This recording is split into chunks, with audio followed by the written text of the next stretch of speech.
बहुत अच्छी बात है। सर हेलो इन वाले एवरीवन। नोट्स को कैसे, हाँ बेटा, ये वाले नोट्स को मतलब पूरे हैंड रिटन लिखे बिल्कुल प्रिपेयर करें? हैंड रिटन नहीं, आपकी मर्जी, जैसे करना चाहो, लेकिन जैसे हाथ से लिखना होता है ना। चलो एक बार मैं लेक्चर शुरू कर देता हूँ, उसके बाद बात करते हैं। Hello everyone, welcome to Vande classes. My name is Manjit Bhardwaj. आज भाई हम लेसन वाले लेसन को खत्म करने वाले हैं। हैंड रिटन के लिए कैसे कह रहे हो, क्या कह रहे हो अजय बेटा? मुझे समझ नहीं आई आपकी बात। सर मतलब सारी चीजें लिखनी जरूरी है? देखो, रिएक्शनें या सारी कुछ याद होनी बीच में चाहिए, मेमोराइज होनी चाहिए, फिंगर टिप्स पे होनी चाहिए, मैकेनिज्म जो मैंने बताया इंपॉर्टेंट वो भी आने चाहिए।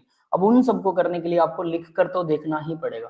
रिएक्शन क्या है यार, 10-20 रिएक्शन, जी 20 सर। रिएक्शन, अगर आपको 20 ओके सर। रिएक्शन याद है ना, फिंगर टिप्स पे याद है, तो आपको क्या लगता है एक रिएक्शन को लिखने में 20 मिनट लगे और 1 मिनट लगेगा?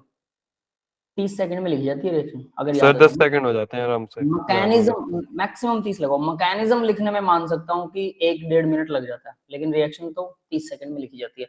तो अगर 20 रिएक्शन लिख रहे हो तो 30 सेकंड के हिसाब से 10 मिनट में 20 रिएक्शन होगी। एक लेक्चर तो 10 मिनट में लिखा जाएगा, अगर याद है। नहीं याद है तो फिर आप सोचते रहो, है ना। चलिए तो स्टार्ट करते हैं भाई। लेक्चर नंबर, टॉपिक नेम है electrolyte substitution reaction aldehyde ketone carboxylic acid को आज हम खत्म करने वाले हैं। तो रिएक्शंस ऑफ कार्बोक्सिलिक एसिड्स आज कंटिन्यू करेंगे। Let's start it. तो हम भाई शुरू करते हैं रिडक्शन से। कार्बोक्सिलिक एसिड्स की रिडक्शन करते हैं तो अल्कोहल बनता है, ठीक है। या पहले भी कर चुके होंगे, प्रेपरेशन ऑफ अल्कोहल में रिएक्शन आई थी, याद है? कार्बोक्सिलिक सर एसिड आई थी सर। है ना, डायरेक्ट उसके एनसीईआरटी के पेज नंबर, उसी पेज पे NaBH भी है। तो देखिए, लिथियम एल्युमिनियम हाइड्राइड ईथर के साथ B2H6 H3O पॉजिटिव, पानी बाद में देते हैं लास्ट में। तो ये लिथियम एल्युमिनियम हाइड्राइड लगा लो, सोडियम बोरोहाइड्राइड लगा लो, दोनों के दोनों क्या करते हैं, रिड्यूस कर देते हैं कार्बोक्सिलिक एसिड को और वो अल्कोहल के अंदर कन्वर्ट कर देते हैं। सिंपल रिएक्शन है, सीधी है, नथिंग स्पेशल इन दिस। तो सीधा सीधा हम इसको रिड्यूस करेंगे। देखो, आपने एक चीज फील की होगी, ऑक्सीडेशन और रिडक्शन में क्या होता है? ऑक्सीजन जुड़ रही है, रिडक्शन में क्या हो रहा है? हाइड्रोजन जुड़ रही है। हट रही है। वो वाली रिएक्शन है, अगर ध्यान दो और थोड़ा सा दिमाग लगाओ ना, हर लेसन में आती है और बहुत आसान है। हर लेसन में आती है, बहुत आसान यस सर, ऑक्सीडेशन है। और ये रिडक्शन जो, का सवाल है। और एक ये वाला ना, जो हाइड्रेशन वाला फेज है, पानी जुड़ता है, पानी अटैक करता है, ये भी सभी ये तो में सेम 90% उसमें है। ऑक्सीजन इसमें है, lone nucleophilic pair addition attack बहुत है करेगा, सर। है ना, और फिर लोन पेयर यहाँ से वापस जाएगा, हाइड्रोजन वापस दे देगा, तो OH आयन जुड़ जाएगा ना। ऐसा भी ये वाला फेज भी थोड़ा थोड़ा सा सबका सेम है। सर हाँ बेटा। एक मुझे आपसे पूछना था कि मतलब जब मैं ना एनसीईआरटी के किसी भी चैप्टर के क्वेश्चन सॉल्व करने बैठती हूँ ना, तो जो 2 क्वेश्चन है, एक तो जो कन्वर्जन वाला होता है और एक जो डिस्टिंग्विश करना होता है, मतलब टेस्ट देके, इन दोनों क्वेश्चंस में ना मुझे बहुत कंफ्यूजन होती है और मतलब मैं पूरा नहीं कर पाती, तो क्या करूं? बताता हूँ। देखिए, जो डिस्टिंग्विश है ना, उसकी तो रिएक्शन स्पेशली अलग से होती हैं, ठीक है। वो रिएक्शंस में डायरेक्टली जितने भी डिस्टिंग्विशन है, ठीक है, उसकी मैं आपको एक PDF बना के आपको अलग से दे दूंगा, उनमें से बाहर कुछ नहीं आएगा, ठीक है। या फिर हर लेसन में आपको मिल जाएंगी, वहां से भी कर सकते हो, कोई दिक्कत नहीं है। अब बात करते हैं कन्वर्जन वाली। कन्वर्जन ऑर्गेनिक में टफेस्ट पार्ट होता है। क्यों? यहाँ मैंने रिडक्शन दिखा दी, रिडक्शन से अल्कोहल बन रहा है, किसी जगह पर रिडक्शन से हो सकता है ऑक्सीडेशन जब होता है, तो ऑक्सीडेशन क्या होता है, अल्कोहल से कई बार एल्डिहाइड बनता है, कई बार सीधा कार्बोक्सिलिक एसिड बना देते हैं, है ना। यानी कि ये रिएक्शन तो आपको ना फिंगर टिप्स पे ये रिएजेंट्स होने चाहिए। नहीं है कोई बात नहीं, जो कन्वर्जन कर रहे हो उस कन्वर्जन में जो भी नई रिएक्शन, उसका सॉल्यूशन होना चाहिए आपके पास। जो भी नई रिएक्शन आपने सीखी उसको पॉइंट आउट करो कि ये डालने से ये बन रहा है, ये डालने से ये बन रहा है, समझ गए? ऐसे करके कन्वर्जन बहुत इंपॉर्टेंट है, वो जरूर करने चाहिए। डिस्टिंग्विश वाला आसान काम है, ये भी बता दो। आपको मुश्किल लग रहा है अभी, कोई बात नहीं, उसको भी याद करो, हो जाएगा बहुत आसानी से। सर मतलब कन्वर्जंस में पहले एक बार मतलब उसके सॉल्यूशन को देख के समझे कि कैसे करना है और हाँ, उनके रिएजेंट्स याद करे, याद फिर करो, फिर बिल्कुल, और फिर उसको लिख कर देखो, बिना देखे लिख कर देखो, आपको वो रिएजेंट आपके फिंगर टिप्स में होना चाहिए। अगर ऐसे करके आपने 10-15 कन्वर्जन कर लिए ना, तो जब 16वां कन्वर्जन आप 15वें के बाद करोगे, तो 16वें कन्वर्जन में आप देखोगे कि मान लो 3-4 स्टेप दे रखे हैं, तो आपको उसमें से 4 स्टेप में से ना 2 तो पक्का आते होंगे, 5 में से 3 आते होंगे आपको। 1 या 2 का आप अंदाजा लगाओगे, वो भी ठीक निकलेगा। एक हो सकता है कि अटक जाए कि भाई ये वाला नहीं आया, तो 16वें कन्वर्जन में सिर्फ एक ही कन्वर्जन अटकेगा, 4 तो आप कर लोगे, समझ गए बात? ठीक है और सर। जैसे जैसे आप 50-60 कन्वर्जन कर लेते हो एक लेसन के, 50-60 रिएक्शनों के कन्वर्जन, तो वही रिपीट होते हैं, फिर आपका बिल्कुल फुल कॉन्फिडेंस बन जाए, फिर आप एनसीईआरटी से करो, किधर से भी करो। इसीलिए तो क्वेश्चन इंपॉर्टेंट है बेटा। अभी आप लोग पता है क्या कर रहे हो, मैं आपको 10वीं याद करवाता हूँ। 9th-10th क्लास में ना मैथमेटिक्स में एग्जाम्पल्स होते थे पहले, मैथ में शुरू में, और उसके बाद में एक्सरसाइज होती थी। एक्सरसाइज का मतलब क्या होता है? एक्सरसाइज का एक्सरसाइज किसके लिए होती है वो? कर रहे हो, एक बात बताओ, इसका मतलब फॉर्मूला तो पहले पढ़ाया जा चुका है, उसके एग्जाम्पल भी पढ़ाए जा चुके हैं, तो आपको तो आ गया। कभी आपने सोचा, आपका टीचर तो सिर्फ एक्सरसाइज पे फोकस करता था 10th क्लास में, सिर्फ यस सर, एक्सरसाइज, एग्जांपल में। सारे क्वेश्चन एक्सरसाइज के खुद करवाता था टीचर। यहाँ भी आपको यही करना है। मैंने आपको फॉर्मूला बता दिया, ये वाली रिएक्शन ऐसे होती है, ये वाली ये होती है। उसके बाद मैंने क्या कहा कि आपके पास सॉल्यूशंस हैं एक्सरसाइजेज के, उन सॉल्यूशंस को कीजिए। अब आप क्या सोच रहे हो, हमें फॉर्मूला आ गया, हम सारी एक्सरसाइज खुद कर लेंगे। Is this possible? नहीं है ये पॉसिबल, नहीं सर, है नहीं ना। होते कुछ वैसे ही क्वेश्चन। एनसीईआरटी के क्वेश्चंस जो हैं वो आप लगाइए खुद, क्योंकि हमारे पास इतना टाइम नहीं है कि हम एक एक चीज आपको करवाएं। तो यहाँ आपको थोड़े खुद एफर्ट करने पड़ते हैं, आप बड़े भी हो गए हो थोड़े से, है ना। तो यानी कर सकते हो आप। लेकिन अगर किसी क्वेश्चन में अटकते हो, आपका सॉल्यूशन देख के समझ नहीं आ रहा है, उस क्वेश्चन को हमारे पास भेजिए, हम आपको उसका थ्योरेटिकल व्यू देंगे कि इसमें ये होता है और ये अलग चीज है। जो हमने पढ़ा है संयम नहीं मिलेगा पढ़ा हुआ। जो भी आपने फॉर्मूला पढ़ लिया, लिथियम एल्यूमिनियम हाइड्राइड पढ़ लिया, आपको लगता है इतना आसान आएगा कि कार्बोक्सिलिक एसिड सीधा लिथियम एल्यूमिनियम हाइड्राइड डाल दिया, अल्कोहल बन गया, बस इतनी सी रिएक्शन आएगी? नहीं, घुमा फिर आगे जोड़ तोड़ करके कुछ ना कुछ अलग आएगा। तो इसलिए उस एक्सरसाइज को करना बहुत जरूरी है। ये मैं आपको सिर्फ फॉर्मूले और एग्जाम्पल करवा रहा हूँ। इसके बाद आप एक्सरसाइज करेंगे, फिर एक्सरसाइज के बाद में मेंस करेंगे, फिर एडवांस करेंगे। 2-3 स्टेप हैं। हम लोग पहले स्टेप में ही ज्यादातर बच्चे यही नहीं कर पाते। फिर एनसीईआरटी तो दूर रह गई, मेंस तो बहुत दूर रह गया और एडवांस बिल्कुल ही दूर रह गया। फिर उन्हें लगता है कि हमने कर तो लिया था, हमने समझ तो सब कुछ लिया था, लेकिन हमें आ क्यों नहीं रहा, क्वेश्चन क्यों नहीं आ रहे। क्वेश्चन तो करने से आएंगे, याद रख लेना, दैट इज प्रैक्टिस। ठीक है, तो आप करते रहिए बेटा।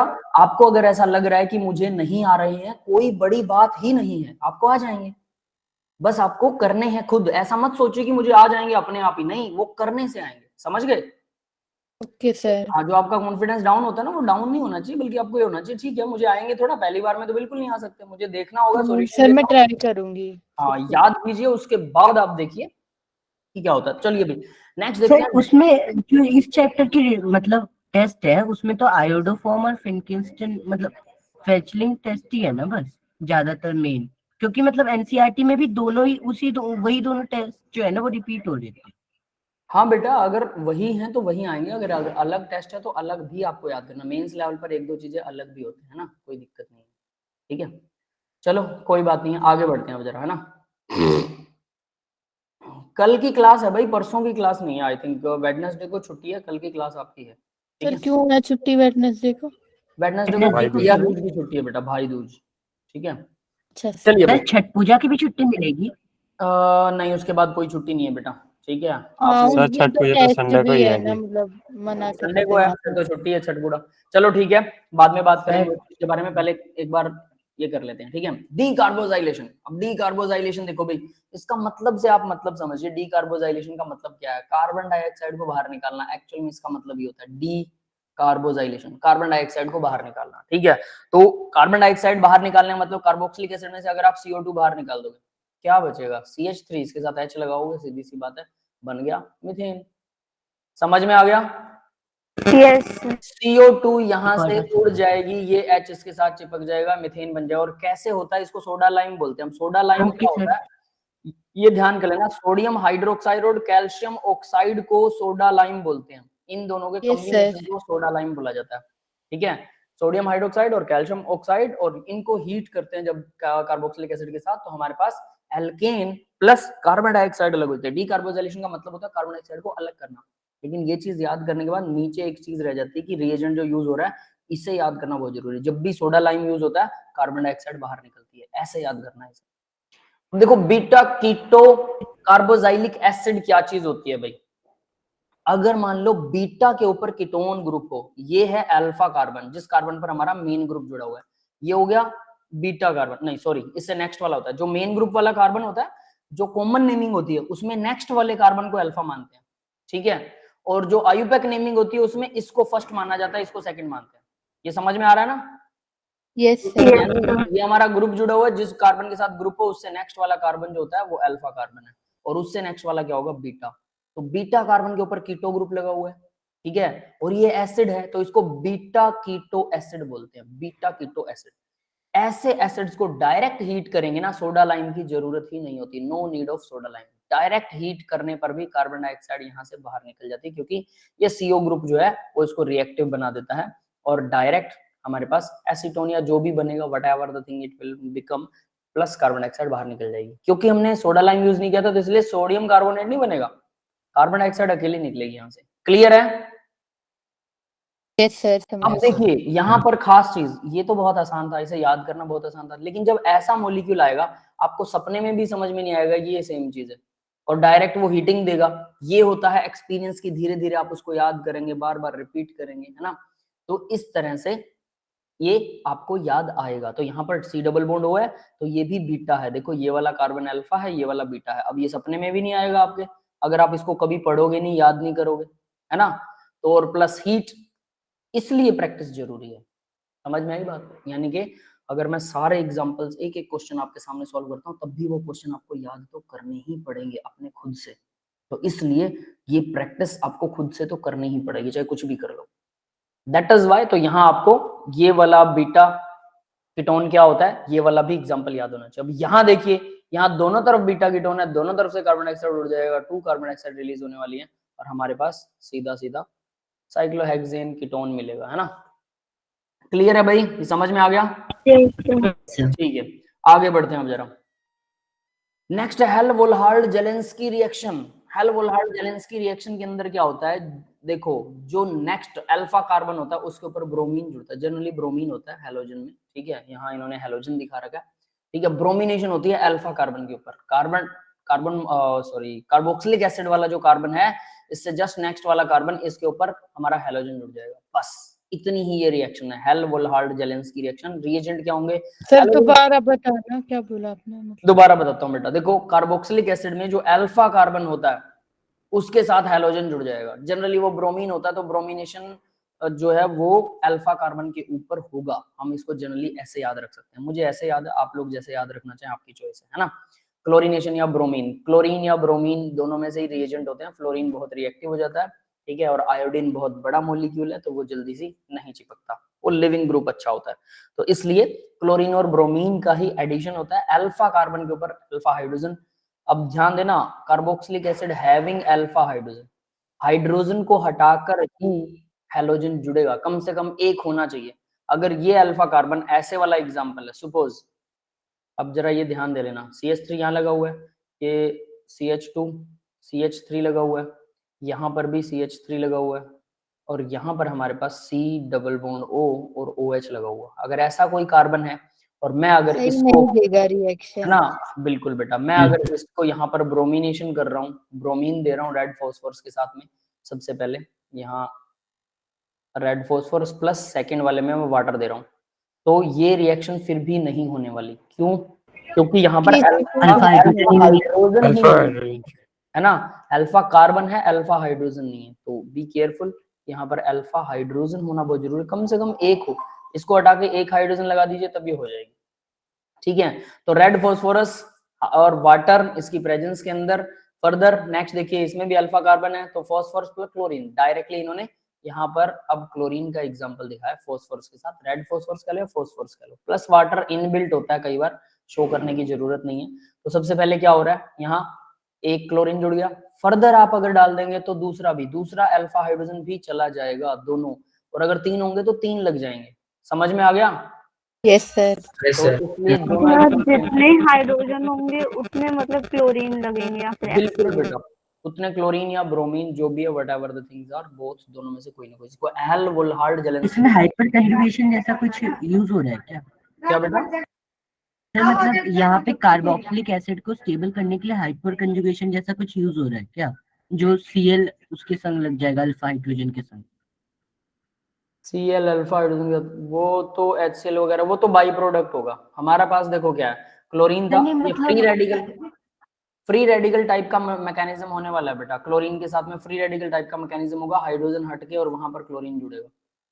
सर नहीं, मतलब इसमें अल्फा H की बात हुई है ना, अल्फा H हाइपर कंजुगेशन में यूज होते हैं स्टेबल करने के लिए। नहीं, अल्फा एस ना एसिडिक होता है, ये है प्रॉब्लम। इसका मीनिंग क्या है, देखो यहाँ पर अल्फा हाइड्रोजन हाइपर कंजुगेशन में होता है, बिल्कुल सही है, यहाँ C डबल बॉन्ड O है, ठीक है, ये ऑक्सीजन जब भी इधर से बॉन्ड लेगा, ठीक है, इसके साथ OH है, तो ये ऑक्सीजन भी इसको लोन पे डोनेट कर देता है, बट एट लीस्ट ये हाइड्रोजन जो है, आप कह सकते हो यहाँ से हाइपर कंजुगेशन इसको दे रहा है, ठीक है। या फिर आप ये कह लो कि अगर ये इसको बॉन्ड देगा हल्का सा, या इंडक्टिव इफेक्ट लगाओगे, या जो भी what ever the effect hyper conjunction लगा रहे हो, तो ये हाइड्रोजन जो ना ये H पॉजिटिव आयन एसिडिक हो जाएगा, है ना? क्लियर है? ये वाला भी एसिडिक, ये वाला भी। क्लियर है। इसीलिए ये एसिडिक हैं, वीक हाइड्रोजन से इनको हटाना आसान है, इसीलिए अल्फा हाइड्रोजन पर ही अटैक होता है, क्योंकि जहां कार्बन है डबल बॉन्ड O के साथ, उसी के साथ वो अटैक करना पसंद करेगा, इसलिए ये वीक वाला पार्ट कह सकते हैं, ठीक है? अब देखो भाई, इसको HVZ रिएक्शन भी बोलते हैं, ठीक है? ये शॉर्ट फॉर्म है इसकी, HVZ, Hell Volhard Zelinsky reaction. Hell देख लो इंग्लिश में हेल का मतलब क्या होता है, और लोगों ने अपने नाम हेल रखे हुए हैं, है ना, जहन्नुम। आगे बढ़ते हैं, रिंग सब्स्टिट्यूशन। अब ये वही रिएक्शन है जो हर लेसन में आती है, मैंने आपको बताया था। तो कार्बोक्सिलिक एसिड क्या इलेक्ट्रॉन डोनेटिंग है या इलेक्ट्रॉन एक्सेप्टिंग है भाई? Carboxylic acid accepting. देखो जरा, कार्बोक्सिलिक एसिड इलेक्ट्रॉन डोनेट करेगा कार्बन इस रिंग को, C double bond O OH। तो देखो ये डबल बॉन्ड O इधर जाएगा, तो कार्बन बेंजीन रिंग से इलेक्ट्रॉन एक्सेप्ट कर सकता है। हालांकि ऑक्सीजन से भी ये लोन पेयर एक्सेप्ट कर सकता है, बट दोनों से प्रोबेबिलिटी है, तो इस वजह से ये क्या है, इलेक्ट्रॉन एक्सेप्टिंग इन नेचर है, यानी कि बेंजीन रिंग को डीएक्टिवेट करेगा। हमने ये एल्डिहाइड वाले रिएक्शंस में ये इसका मैकेनिज्म किया था, तो इसको डीएक्टिवेट मेटा पर अटैक करेगा, तो Meta position will be attacked. तो यानी इसके साथ में जब भी रिंग का सब्स्टिट्यूशन होता है, electrophilic substitution reaction, electrophile attack करेगा, NO2 H2SO4 HNO3 दोनों कंसंट्रेटेड यूज करते हैं, तो NO2 का पॉजिटिव आयन बनता है, NO2 का पॉजिटिव आयन, ये पॉजिटिव आयन बेंजीन रिंग से इलेक्ट्रॉन एक्सेप्ट करता है, तो ये मेटा से एक्सेप्ट करेगा, मेटा पर अटैक करेगा और मेटा पर ही जुड़ेगा। ज्यादा होगा तो इस तरफ भी मेटा पर जुड़ जाएगा, ठीक है, ऑर्थो पैरा पर नहीं अटैक करने वाला।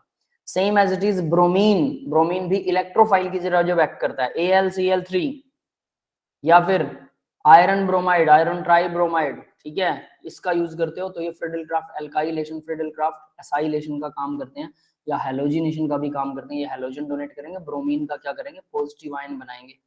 याद रखना ब्रोमीन के पॉजिटिव आयन का अटैक होगा, क्योंकि इलेक्ट्रोफिलिक अटैक, और ये भी मेटा पर ही करेगा। क्लियर है?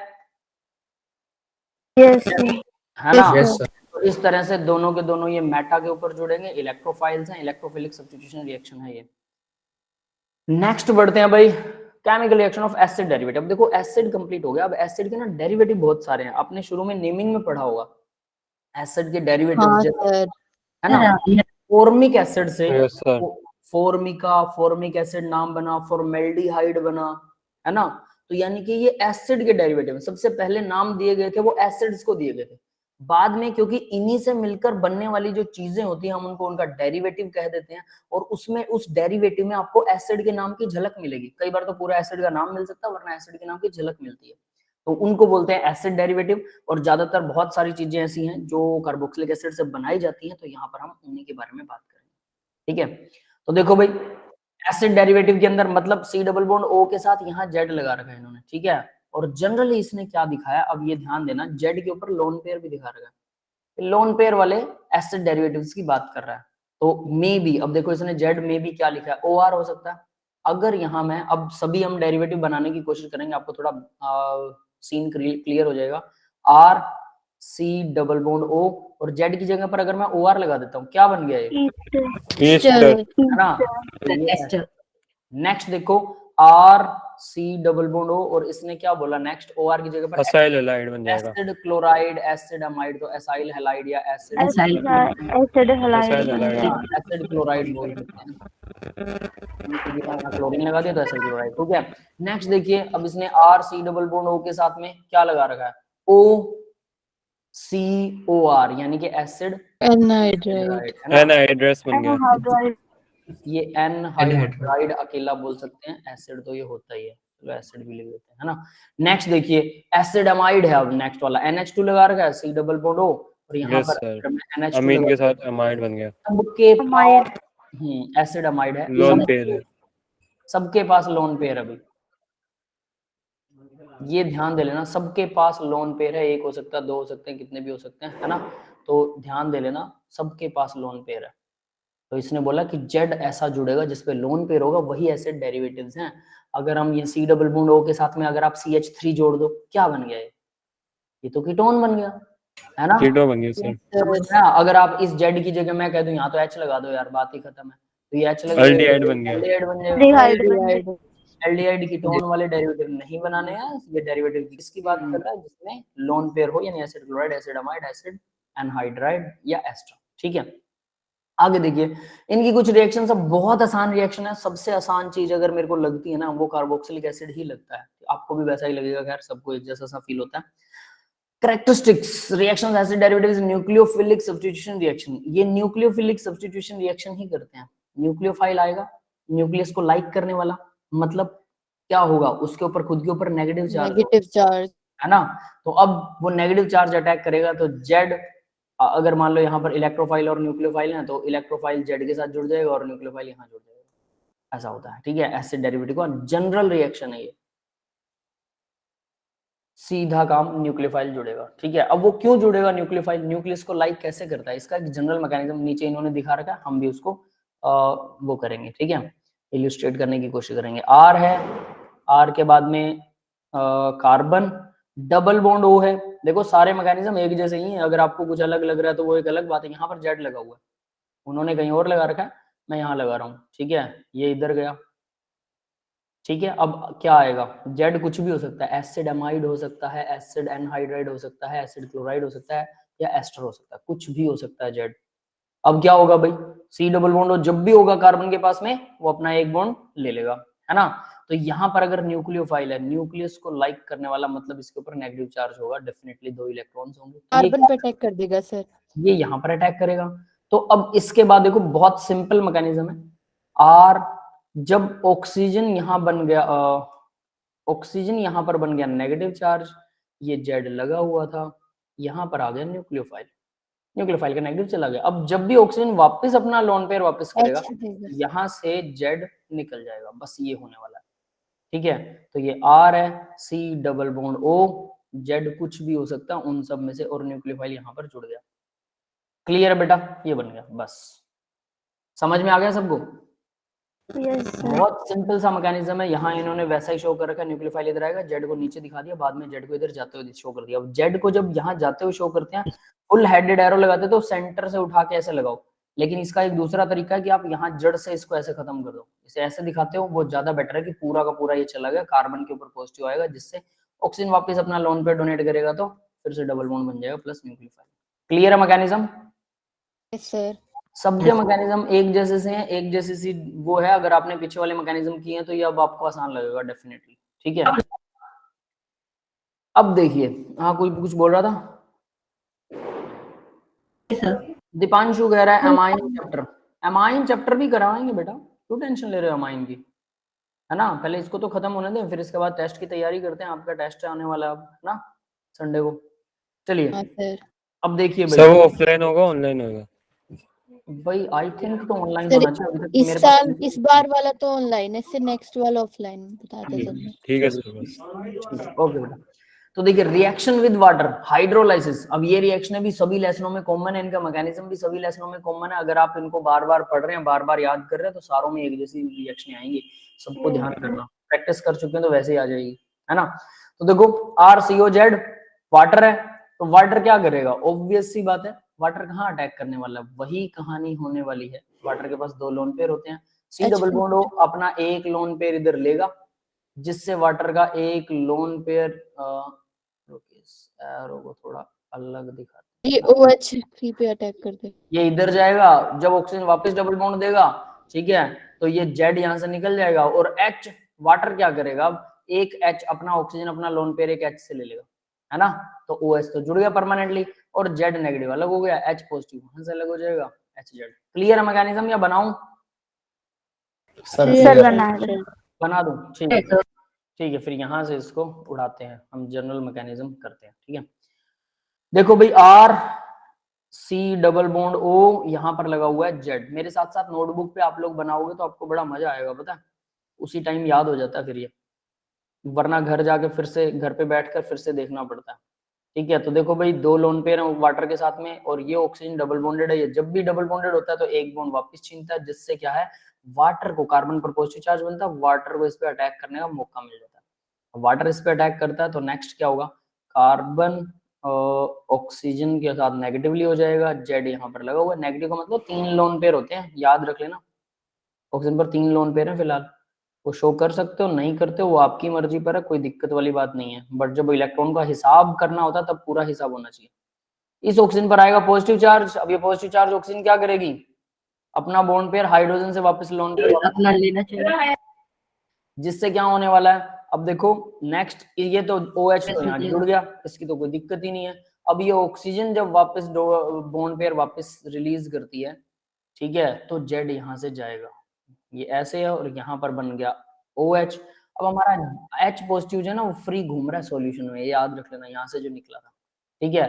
तो जैसे ही ये ऑक्सीजन इधर से जाती है, Z यहाँ से निकल लेता है, बस हमारा मेन प्रोडक्ट बन गया। H पॉजिटिव के साथ बाई प्रोडक्ट का क्या होता है हमें उससे बहुत ज्यादा कोई मतलब है नहीं। सर जब एक हाँ H जो है वो साइड में था तो उसने इस O नेगेटिव के साथ क्यों नहीं बॉन्ड बनाया?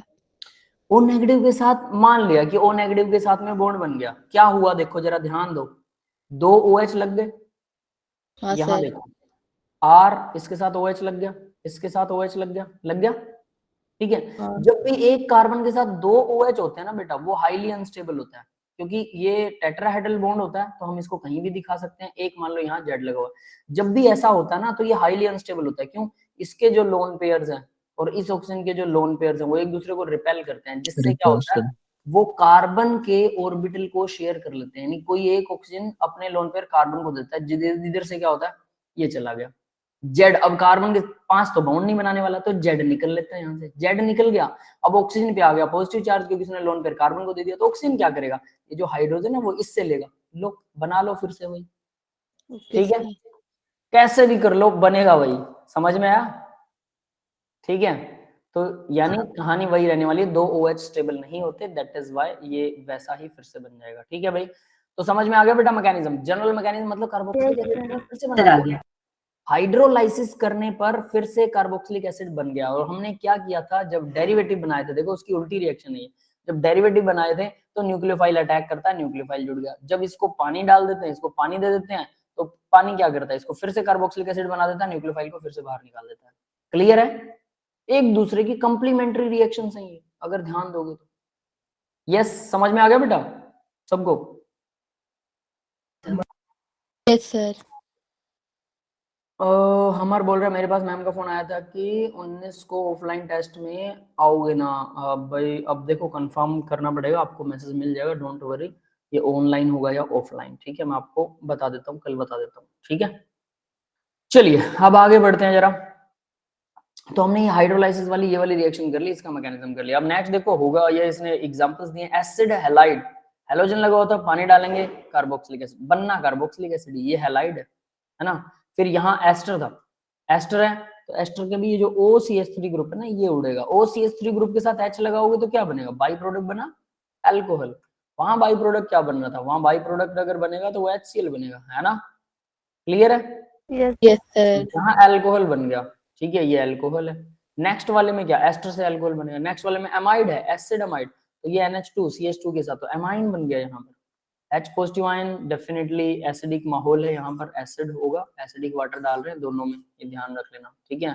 उसमें भी हल्का फुल्का एसिडिक डाल सकते हैं, बट एटलीस्ट वो एसिड क्लोराइड ऑलरेडी है तो उसमें जरूरत नहीं है। तो ये डाइल्यूट एसिड फिर से इसको ये बना देगा, ये एक अलग चीज, आप ये भी लिख दोगे यहाँ तक, दैट्स इनफ, ठीक है। ये तो बाद में कभी भी बना लो, कोई दिक्कत ही नहीं। समझ में आ गया सबको? Yes sir. तो ये सारी रिएक्शन एक जैसी हैं, इसलिए बोल रहा था ये सबसे आसान वाला पार्ट है इस लेसन का, रिएक्शन विद अल्कोहल। अब देखो भी एसिड के डेरिवेटिव अगर अल्कोहल के साथ रिएक्शन करते हैं तो अल्कोहल के साथ वही पानी वाला वही काम करेंगे, सेम टू सेम, इसे पानी ही समझो, इट्स वाटर। अगर यहाँ H होता तो क्या होगा, ये फिर से ऑक्सीजन यहाँ अटैक करेगा, जिससे Z छोड़ के चला जाएगा, इधर से H निकल जाएगा, HZ बन गया, तो भाई OR जुड़ेगा। अब OR, पहले OH जुड़ रहा था, अब ईस्टर OR बनेगा, तो एस्टर बन गया, है ना। एसिड का कोई भी डेरिवेटिव लोगे, अब हम कहें सर अगर एस्टर ही तो एस्टर भी तो एसिड का डेरिवेटिव है, तो कम से कम आप इतने मूर्ख तो हम लोग नहीं है कि हम एस्टर की रिएक्शन अल्कोहल से करवा के फिर से एस्टर बनाएंगे है ना, वो तो फिर बेवकूफी हो गई। तो यानी वो तो सेम ही रिएक्शन रहेगी। तो यहाँ कुछ ना कुछ अल्कोहल की जगह एसिड, क्लोराइड, एसिड अमाइड या कुछ और हो सकता है, लेकिन एस्टर नहीं होगा ये। तो भाई इससे बनेगा एस्टर, क्लियर है? कार्बोक्सिलिक एसिड भी अल्कोहल के साथ रिएक्शन करके एस्टर बनाते हैं, उसका मैकेनिज्म हम कर चुके हैं अच्छे से डिटेल में।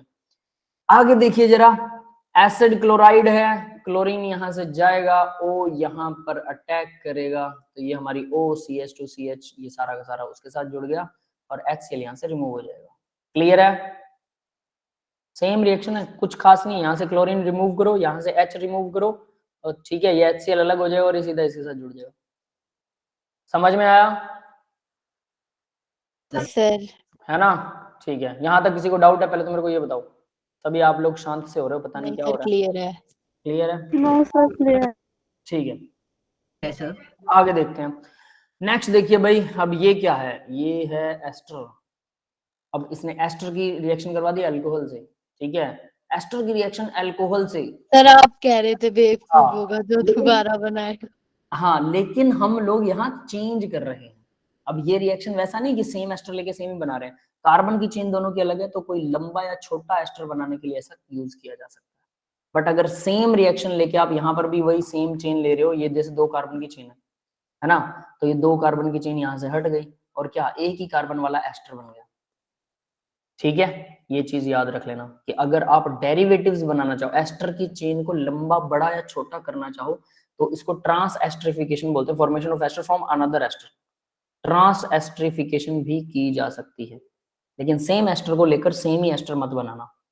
ठीक है, क्लियर है? ठीक है, तो भाई यहां से हमने कुछ चीजें सीखी कि किससे क्या बनाया जा सकता है, कैसे बनाया जा सकता है। तो अब ये चीजें कैसे काम आती हैं पता है? अगर आपको वो यूं कहे कि मुझे एक एस्टर चाहिए, देखो अब मैं ये चाहता हूं कि CH3 C डबल बॉन्ड हो, ठीक है, फिर यहाँ पर O है और यहाँ मैं कह दूं कि मेरे पास CH CH3 CH3 CH2 CH2 और CH3, कुछ ऐसा है। ये समझ में आ रहा है? मेरे को ये एस्टर चाहिए, ये एस्टर मुझे चाहिए, तो इसके रीएजेंट क्या होंगे? अब मैं ये पूछूं how to make this ester, बताइए जरा। एक तो मतलब एक तो हम लोग एक एस्टर ले लेते हैं CH मतलब CHCOR मतलब कोई भी COH एस्टर ले ले लो, लेते हैं छोटे से छोटा, है ना, कोई भी एस्टर छोटे से प्लस के पेंटेन टूओल ले लेते हैं।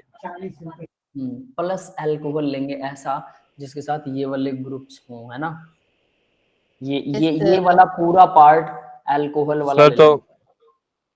पेंटूओल लेना पड़ेगा। हाँ, पेंटूओल, यस। तो देखो भाई, तो हम क्या करने वाले हैं, एक तो कोई भी अनदर एस्टर जो चीप हो, कुछ किसी भी तरह का हो, मान लो OCH3 ले लिया हमने, प्लस में पेंटूओल है, 1 2 3 4 5 कार्बन की चेन है ना, CH3 यहाँ CH है, इसके साथ OH लगाएंगे, फिर CH2 CH2 और CH3 है। ठीक है, अब इसकी रिएक्शन जब इनके साथ करवाते हैं तो ये ऑक्सीजन अपना लोन पेयर सीधा सीधा नीचे की तरफ सीधा सीधा यहाँ पर अटैक करेगा, ऑक्सीजन इधर से लोन पेयर वापस लेगा, जब ऑक्सीजन वापस लोन पेयर देगा तो ये वाला ग्रुप पूरा पूरा निकल जाएगा और इसके साथ लग जाएगा H, तो मैथेनॉल यहाँ से अलग हो जाएगा।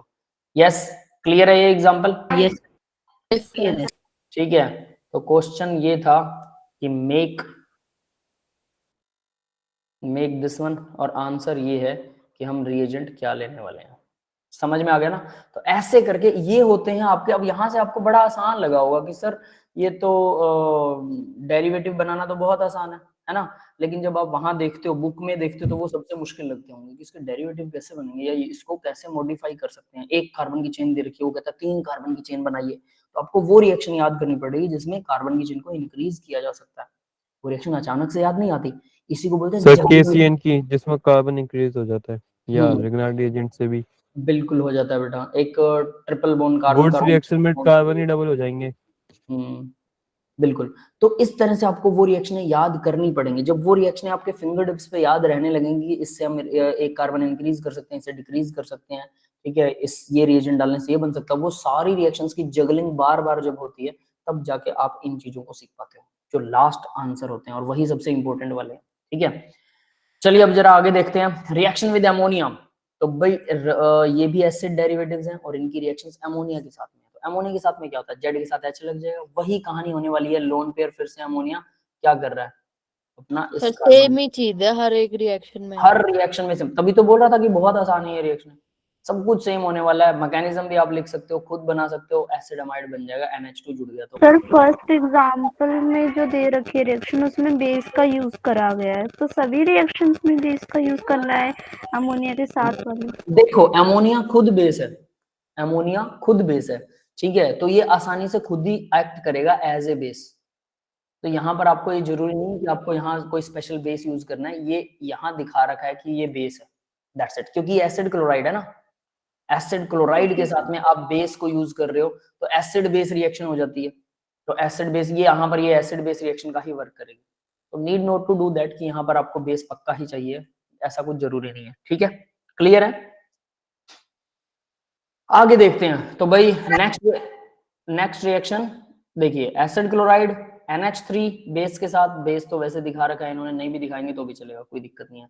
उससे नेक्स्ट में देखो एस्टर दिखा रखा है, एस्टर की रिएक्शन इसके साथ करवाते हैं तो नाइट्रोजन, अब यहाँ ध्यान देना, नाइट्रोजन NH2 से एक H चला जाता है, या चला गया, और ये कहाँ अटैक करेगा, सीधा इसके ऊपर।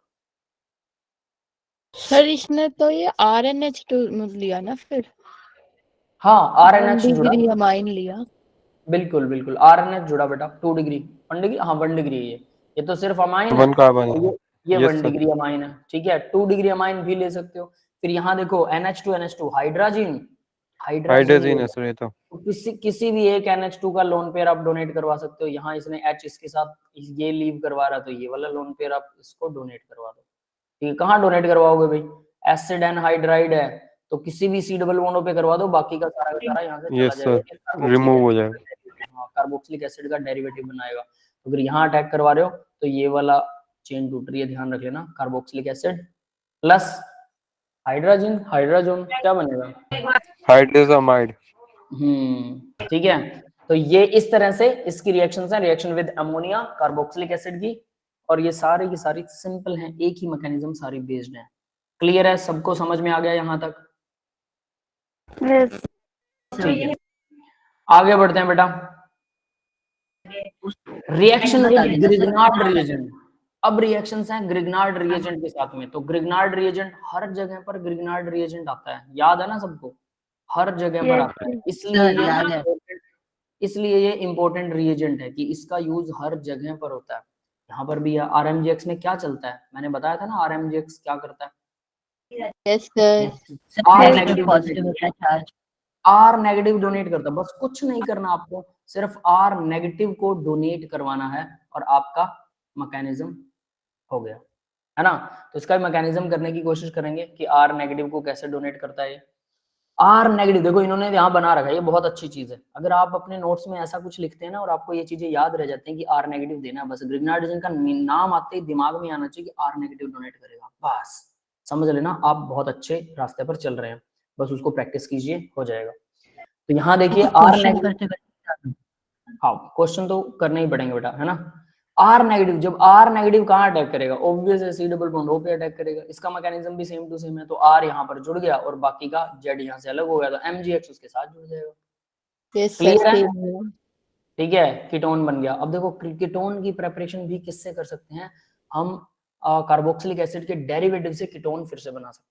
शुरू में कीटोन की रिएक्शंस थी, कार्बोक्सिलिक एसिड के डेरिवेटिव्स की एक दो रिएक्शन वहां बीच में भी आएंगी, ये वही है, ठीक है। तो वैसा कुछ, यानी हर जगह एक ही रिएक्शन को अलग तरीके से देखने का तरीका बदलना हमें।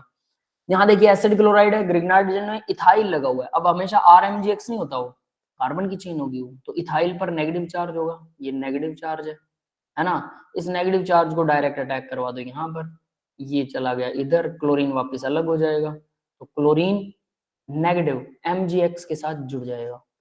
क्लियर है, और MgX के साथ पहले से क्लोरीन था तो MgCl2 बन जाएगा।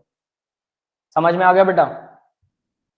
Yes yes sir. Carbon is used in excess then alcohol is obtained। अगर अब यहाँ देखो भाई, अल्कोहल भी बन सकता है अगर RMGX को जरूरत से ज्यादा यूज करते हो तो।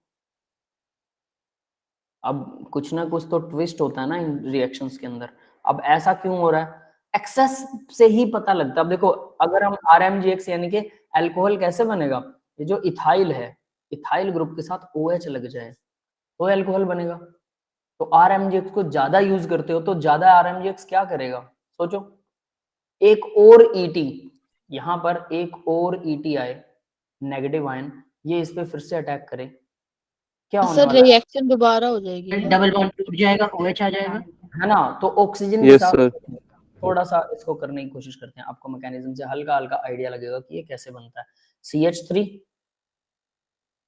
C डबल बॉन्ड O, यहाँ पर इथाइल लगा हुआ था और मेरे पास प्लस में एक और इथाइल है, क्योंकि RMGX को मैं एक्सेस में यूज कर रहा हूँ, तो ये इथाइल क्या करेगा, इस कार्बन के ऊपर अटैक करेगा, ठीक है, जिससे ये इधर चला जाएगा। तो कार्बन के ऊपर आ गया नेगेटिव चार्ज, सॉरी ऑक्सीजन के ऊपर, ऑक्सीजन पर नेगेटिव चार्ज है, यहाँ पर इथाइल है, यहाँ पर भी इथाइल है, दोनों तरफ इथाइल आ गया और ऑक्सीजन पर नेगेटिव आ गया। अब बताओ इसमें अल्कोहल कैसे बनेगा? इसके साथ सिर्फ H लगा दूं तो अल्कोहल बन OH जाएगा। आ जाएगा। H पॉजिटिव आयन, अब देखो H पॉजिटिव आयन जो है बाद में सेकंड ट्रीटमेंट आप कर दो वाटर के साथ, एसिडिक वाटर के साथ H पॉजिटिव आयन बन जाएगा, बस। हाँ OH साइड में निकल जाएगा, साइड पे है ना? ऐसे ही करके, मतलब एक्सेस का मतलब यही होगा कि ये डबल बॉन्ड O को वो तोड़ देगा, बस और कुछ नहीं करेगा। डबल बॉन्ड O के साथ में अब वो वापस उसको वापस नहीं मिलने देने वाला, क्योंकि अगर ये ऑक्सीजन नेगेटिव चार्ज बन जाएगा और ये फिर से अटैक करेगा तो दूसरा इथाइल फिर से इधर अटैक कर देगा, फिर से कर देगा, बार बार ये प्रोसेस हो रही, तो इथाइल को वो रुकने नहीं, मतलब इथाइल को वो जुड़ के ही मानेगा इथाइल, तो ऑक्सीजन को ही नेगेटिव आयन है, इसको कहीं और से अपना इंतजाम करना पड़ेगा, ये एसिडिक वाटर से H ले सकता है, ठीक है। तो इसको अब याद रखना कि अगर ये एक्सेस में हो तो हमारे पास अल्कोहल भी बन सकता है। अब नीचे इन्होंने बना रखा है, ये देखो नीचे बना रखा है भाई, है ना, सेम रिएक्शन दिखा रखी है, CH3 हमने RMGX में CH3 लिया था ओनली, क्लियर है? CH3 नेगेटिव है, Yes, sir. यहाँ अटैक करेगा, ठीक है, इन्होंने बस बेंजीन रिंग बना दी, हमने सिंपल बनाया था, फिर CH3 जुड़ गया, अब फिर से RMGX अटैक करेगा, यहाँ पर अटैक करेगा, ठीक है, तो फिर से CH3 जुड़ गया, OMG Cl बना हुआ है, इसके साथ एक H, वाटर से कोई एक एसिडिक हाइड्रोजन होगा, वैसे वाटर नहीं कह सकते, लेकिन एक H पॉजिटिव आयन लग जाएगा OH में, तो ये बन गया OH और Mg। अब देखो बाई प्रोडक्ट भी हम लिख सकते हैं यहाँ पर, Mg Cl और OH, मैग्नीशियम के साथ एक साइड OH जुड़ेगा, एक साइड जुड़ेगा OH और फिर मैग्नीशियम होगा और फिर क्लोरीन होगा, समझ में आया? यानी वो OH कहाँ से है, ये पानी का OH है भाई, ये वाला OH, ठीक है, क्लियर है सबको? हाइड्रोलिसिस करने पे हाइड्रोलिसिस ही होगा, बिल्कुल बेटा, ठीक है। एसिडिक वाटर हो तो H पॉजिटिव आयन वहां से चला जाएगा, तब भी ये RMGX पानी के साथ रिएक्शन कर ही लेगा। आगे देखिए नेक्स्ट सेकंड रिएक्शन, अगर फिनाइल वाला, अगर हमने बेंजीन के साथ RMGX लगा रखा है तो भाई R मतलब हमारा कौन सा है, बेंजीन रिंग वाला है, इसके साथ मैग्नीशियम और Br लगा दिया, ये आपने रिएक्शन करी होगी डेफिनेटली, देखा है सर ये बहुत करी है सर, बहुत करी है सर, Yes, पूरी sir. NCERT में है ये। तो RMGX Board fitting हमारा में। बेंजीन वाला भी हो सकता है, ठीक है। तो न्यूक्लियोफिलिक सब्स्टिट्यूशन रिएक्शन होने वाली है, न्यूक्लियोफाइल अटैक करेगा न्यूक्लियस को लाइक करने वाला, तो यानी phenyl negative, phenoxide ion का जो नेगेटिव, फिनाइल के ऊपर नेगेटिव आयन स्टेबल होता है क्या, ये बताओ जरा। फिनॉक्साइड पे होता है सर। नो सर, बेंजीन पर नेगेटिव चार्ज स्टेबल नहीं होता। हो जाएगा, मतलब Plus. बेंजीन तो इलेक्ट्रॉन एक्सेप्टिंग है ना। तो डोनेटिंग बेंजीन, यहाँ पर एक लोन पेयर पड़ा हो बेंजीन पर, तो ये बहुत आसानी से बन सकता है, ये वही है, ठीक है। अब ये क्या करेगा, कार्बन डबल बॉन्ड O पे सब पे यहाँ पे फिनॉक्साइड थोड़ी हो जाएगा। फिन ऑक्साइड नहीं है, it is not oxide, phenyl का नेगेटिव आयन है ये नेगेटिव आयन यहाँ अटैक करेगा, OCH3 यहाँ से उड़ जाएगा, पीएच इसके साथ जुड़ जाएगा, क्लियर है, मैकेनिज्म सेम है, समझ में आया है ना, मैकेनिज्म सेम है, बस इन्होंने ये रिएजेंट हमारा बदल दिया, तो ग्रिग्नार्ड एजेंट वही रिएक्शन वही काम करने वाला है, नथिंग स्पेशल इन दिस। तो भाई यहाँ तक जो है ये आज आपकी यहाँ तक की रिएक्शंस जो है ये कार्बोक्सिलिक एसिड को कंप्लीट कर देती हैं, ठीक है। तो यहाँ तक ये समझ लीजिए कि कार्बोक्सिलिक एसिड और कीटोन एल्डिहाइड वाला लेसन यहाँ पर आपका कंप्लीट हो चुका है। अब बात करते हैं जरा मोल कॉन्सेप्ट की। मोल कॉन्सेप्ट में लिमिटिंग रिएजेंट्स हमने कुछ किया था, तो पिछली बार लिमिटिंग ऑक्सीजन लिमिटिंग रिएजेंट बना था, है ना, अब लिमिटिंग रिएजेंट हमने किया था, तो अब हम उसको थोड़ा सा आगे बढ़ाएंगे। मोल कॉन्सेप्ट में मुझे बताओ, किसी बच्चों को कोई प्रॉब्लम है तो then discuss with me. No sir, किसी को कोई प्रॉब्लम नहीं है मोल कॉन्सेप्ट में?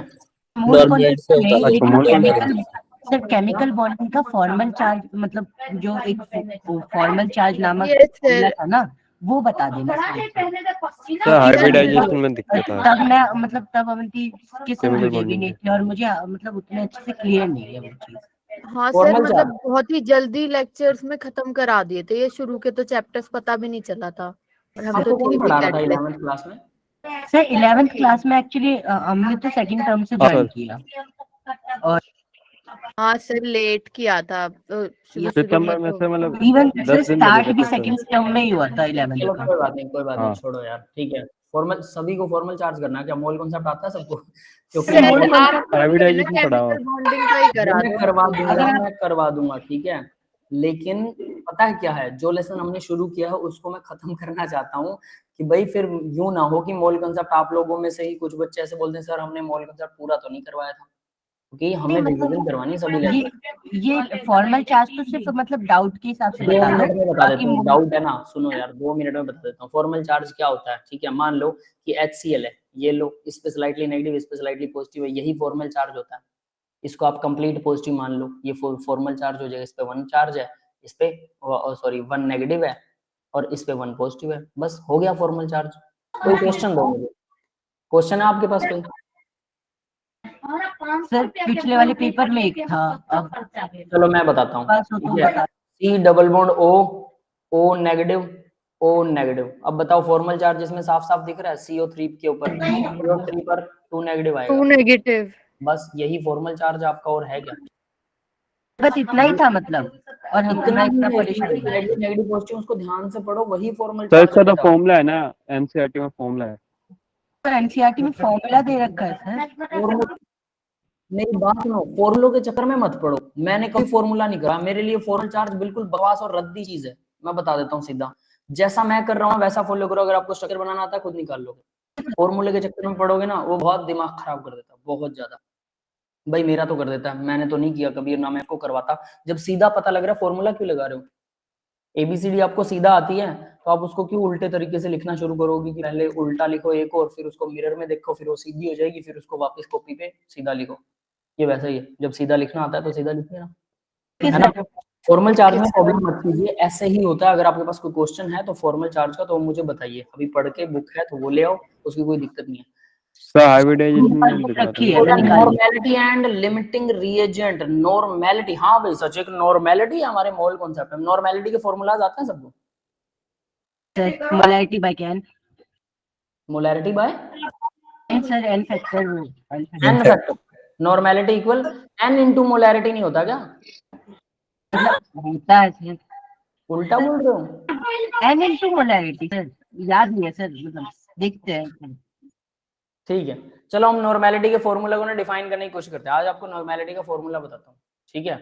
नॉर्मेलिटी और मोलैरिटी में क्या फर्क होता है? तो नॉर्मेलिटी को हम एन से रिप्रेजेंट कर रहे हैं। एन जो है वो क्या होता है भाई? नॉर्मेलिटी है वो N into sir molarity N factor M molarity होगा सर, है। वो मोलर मास बाय के एन होता है ना, मेरे को ये याद था। कोई बात नहीं, ठीक है। तो देखो एन इंटू मोलैरिटी होता है। अब ये कहाँ से आया, कैसे आया? और नॉर्मेलिटी के फॉर्मूले वैसे आप अच्छे से रट्टा मार ले, बहुत बढ़िया, लेकिन इसके ऊपर एक इक्विवेलेंट वेट वाला भी, इक्विवेलेंट मास वाला भी एक वो आता है, और मैंने वो आपको यस करवाया भी था, सर। याद होगा। इक्विवेलेंट वेट पर एक मैंने लेक्चर लगाया था, है ना। वैसा ही कुछ एन फैक्टर है यहाँ पर, एन फैक्टर वी फैक्टर बोल सकते हैं। तो नॉर्मेलिटी देखिए क्या चीज होती है। नॉर्मेलिटी इक्वल, पहले तो मैं इसको डिफाइन कर देता हूँ। एन इंटू मोलैरिटी क्या सर होती है? ये नंबर जो ऑफ मोल। अपने 11th के चैप्टर हैं, ये जब से आप मतलब हमारी क्लास लेने लगे तब से ही स्टार्ट करे हैं, या आप अल्फा वालों को पहले से कराते थे? नहीं नहीं नहीं बेटा, तब से ही है, ये अभी से आ रहा है। अभी से 11th के चैप्टर स्टार्ट किए, हम सारे चैप्टर करेंगे, ठीक है। तो बीच बीच में जैसे मान लीजिए कि अब कार्बोक्सिलिक एसिड कंप्लीट हो गया अपना पास ना, अब 2-4 दिन टाइम है, ठीक है। अमाइंस में शुरू कर दूंगा, तो 2-4 दिन टाइम है, आप अपनी टेस्ट की तैयारी कीजिए। कार्बोक्सिलिक एसिड के लिए एनसीईआरटी लगा चुके हैं, तो उसके बाद में मेंस के क्वेश्चंस लगाना शुरू कीजिए। जो प्रॉब्लम आती है मेरे पास भेजिए। हर लेसन के लास्ट में हम 10-15 मिनट इन चीजों पे लगाएंगे, ताकि आपका बेसिक्स थोड़ा सा कवर हो जाए, और सिर्फ क्वेश्चंस पे फोकस कीजिए हर रोज, ज्यादा नहीं। नॉर्मेलिटी मोलैरिटी के 3 से 5 क्वेश्चन करने हैं आपको, 3 से 5, 3 या 5 हर लेसन के, ठीक है। धीरे धीरे उसको कवर ओके कीजिए। सर। तो देखो नॉर्मेलिटी में बहुत से बच्चों को प्रॉब्लम आती है, और ये बहुत इंपॉर्टेंट स्टेप भी है भाई, तो इसके फॉर्मूले आज याद कर लेना, और ये याद रहने चाहिए अब, है ना। N into number of mole per litre, 1 litre of solution होता है, ठीक है। Yes sir. क्लियर है? अब जरा एक बात करते हैं, एक सिंपल सी बात है। मैं HCl सबसे पहले एक रिएक्शन लिखता हूँ, HCl प्लस NaOH। नॉर्मेलिटी कहाँ से आया? ये क्या करता है? NaCl लिख दिया, कि NaOH लिखना है, ठीक है। NaOH, तो ये क्या करता है, NaCl बनाएगा, सबको पता है, Yes, प्लस वाटर Yes, बनाएगा, sir, plus acid water. Plus base. अब 1 मोल HCl के लिए 1 मोल ही NaOH चाहिए, बिल्कुल सही है, हाँ सर। कोई यस सर दिक्कत Yes, नहीं है। अब जरा इसी क्वेश्चन को जरा देखो, बहुत सिंपल करके बता रहा हूँ, H2SO4 प्लस NaOH। अब जरा इस रिएक्शन को लिखें तो बनेगा वही साल्ट प्लस वाटर, तो वाटर तो पक्का बनेगा। अब साल्ट कौन सा बनेगा, Na2SO4 बनेगा, ठीक है। SO4 के साथ सोडियम लग जाएगा और SO4 2H पॉजिटिव आयन छोड़ देता है, तो वो OH के साथ में जुड़ेंगे तो वो पानी बन गया। यस, यहाँ तक क्लियर है, किसी को डाउट है किसी को यहाँ तक? Yes. ठीक है। अब जरा ध्यान से देखना, ये बैलेंस्ड नहीं है, नहीं है ना balanced, Yes, sir, balance Yes, नहीं है. सर नहीं है बैलेंस। यहाँ एक H पॉजिटिव आयन नहीं 2H पॉजिटिव आयन छोड़ रहा है, तो मुझे 2 NaOH लगाने पड़ेंगे, तो Na2 हो गए पूरे, OH तो वाटर भी 2 बनेंगे, क्योंकि 2 OH होंगे 2 H2 होंगे तो वाटर 2 बनेंगे। यस, अभी क्लियर है, बैलेंस्ड है, तो यानी 2 यहाँ पर लग गया और 2 यहाँ पर लग गया। चलो मैं इसका कलर बदल देता हूँ ताकि आपको साफ साफ नजर आए कि हमने यहाँ क्या किया। अभी इससे आपको नॉर्मेलिटी बहुत आसानी से समझ में आ जाएगी। वो क्या कहता है कि 1 मोल NaOH के लिए कितना H2SO4 चाहिए, वही उसकी नॉर्मेलिटी होती है। यानी मोलैरिटी में अगर मैं मोल पर लीटर, इस सॉल्यूशन को मोल पर लीटर लिखूं तो मैं क्या लिख सकता हूँ, 1 मोल सोलवेंट और सोल्यूट। अगर हम बात करते हैं ना वाटर के अंदर कितना NaOH डालें, कितना HCl डालें, वो घुल जाए, तो मोल पर लीटर, मोलैरिटी निकालनी हो तो मोल पर लीटर लिख लेगा। H2SO4 की मोलैरिटी निकालनी हो तो ये तो डबल है ना, नॉर्मेलिटी इसकी क्या आनी चाहिए, फिर नॉर्मेलिटी डबल आनी चाहिए, मैं इसको 2 से डिवाइड कर दूंगा। समझ में आया? 1 मोल NaOH के लिए कितना H2SO4 चाहिए 1 मोल के लिए, तो मैं पूरी इक्वेशन को 2 से डिवाइड कर रहा हूं, जरा ध्यान दे लेना। 2 1/2, फिर उसके बाद मैं क्या कर रहा हूँ, हाँ H2SO4 प्लस 1 NaOH, तो अभी यहाँ 1 मोल ही NaOH रहेगा, प्लस में अब ये भी हाफ हो जाएगा Na2SO4, ये हाफ हो गया, प्लस में वाटर 1 रहेगा, ठीक है। तो जरा देखो अब क्या डिफरेंस पड़ा, 1 मोल NaOH के लिए 1 मोल Na2SO4 बनेगा, और यहाँ क्या बनेगा, आधा मोल। सर ये ये 1/2 Sir, 1/2 ये होगा ना? 1/2, सॉरी ये गलत लगा, 1/2. ये 1 लगेगा। क्लियर है, यहाँ तक सबको समझ में आया? Yes sir. यही आपकी नॉर्मेलिटी डिफाइन करती है, नॉर्मेलिटी। मोलैरिटी को n फैक्टर से मल्टीप्लाई कर दीजिए, ठीक है, तो नॉर्मेलिटी आ जाएगा। यहां तक ये सबको पता लगा भाई? Yes sir. ठीक है। तो अब ये कहां से और ये मतलब बनती कैसे? अगर मैं ये कहूं कि भी चलो नॉर्मेलिटी हमने बना लिया, फॉर्मूला बना लिया, ठीक है, लेकिन नॉर्मेलिटी के फॉर्मूले की जरूरत क्या थी, ताकि हम नॉर्मेलिटी के फॉर्मूले की जरूरत क्या है, ताकि हमें बार बार बैलेंस्ड इक्वेशन ना लिखनी पड़े। ये बैलेंस्ड इक्वेशन से पीछा छुड़वाने के लिए ऐसा किया गया, नॉर्मेलिटी टर्म को इंट्रोड्यूस किया गया। यहां तक क्लियर हो गया सबको? ठीक है। Yes sir. इंट्रोड्यूस कैसे हुआ, अब मैं उसका भी तरीका बताऊंगा कि इंट्रोड्यूस कैसे हुआ। मुझे 1 मोल NaOH के लिए चाहिए था H2SO4, तो आधा लगेगा, मैंने बैलेंस्ड इक्वेशन में देखा, लेकिन इसकी बजाय मैं कुछ ऐसा निकाल लूं कि मुझे ये पता है कि H2SO4 का n फैक्टर कितना है, n फैक्टर इसका 2 होता है, पता है, जितने कोई acid H positive ion donate करता है वही उसका H फैक्टर होता है। NaOH जितना कोई base OH negative ion donate करता है वही उसका n फैक्टर होता है, तो n फैक्टर इसका 1 है, इसका 2 है। भाई ये तो डबल है पावर में, ये हाफ है, तो क्या करूं, मोलैरिटी निकालनी हो H2SO4 की, नॉर्मेलिटी निकालनी हो तो कैसे निकलेगी H2SO4 की? तो मोलैरिटी मान लो मैंने, जितना चेंज हुआ है ऑक्सीडेशन ध्यान देना बेटा, ठीक है, मान लो कि मैंने H2SO4 लिया 1 मोल, 1 मोल कितना होता है, 1 मोल पर लीटर, 1 लीटर सॉल्यूशन में मेरे पास H2SO4 है, तो H2SO4 1 मोल कितना होता है, इसका मोलर मास निकाल लें, 32 और 16 जो कि 64 और 32 और 2 कितना हो जाएगा भाई, 98।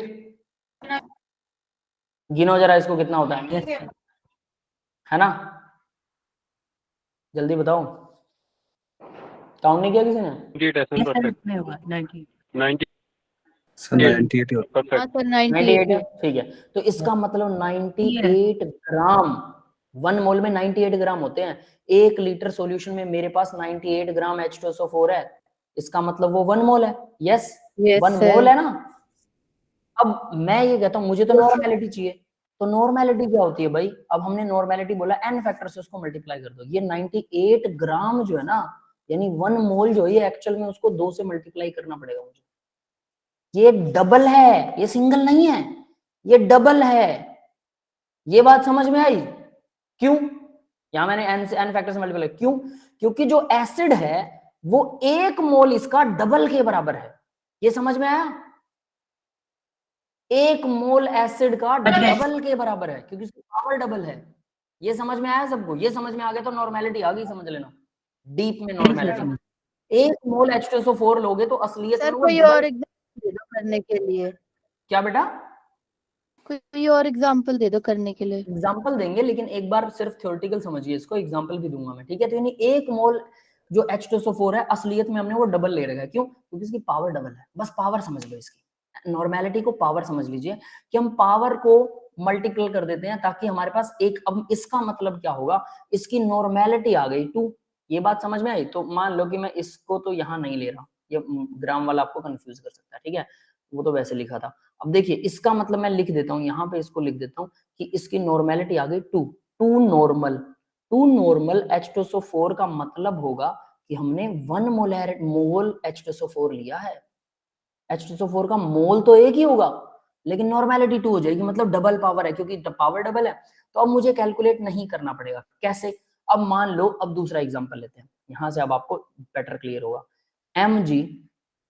MgOH ट्वाइस, ठीक है? अब ये बताओ भी इसका मोलर मास कितना होता है MgOH ट्वाइस का? मैग्नीशियम का कितना? या मान लो कि मैं 1 मोल ले लेता हूँ, बात ही खत्म है, ठीक है? मोलर मास से कोई ज्यादा फर्क नहीं पड़ेगा, 1 मोल पर लीटर। इसको भी मैंने 1 मोल 1 लीटर सॉल्यूशन में ले रखा है, ठीक है? यहां तक समझ में आया सबको?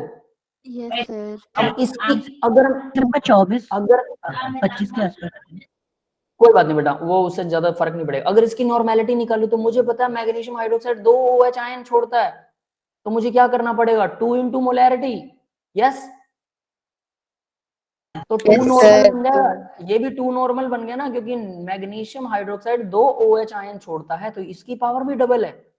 अब पावर डबल है तो इसका मतलब इसकी बेसिसिटी डबल हो जाएगी किसी दूसरे बेस से। NaOH is stronger base than magnesium hydroxide. Why? अब ये क्वेश्चन मैं आप लोगों से पूछ रहा हूँ, पहले तो मेरे को ये बता दो, सर क्या?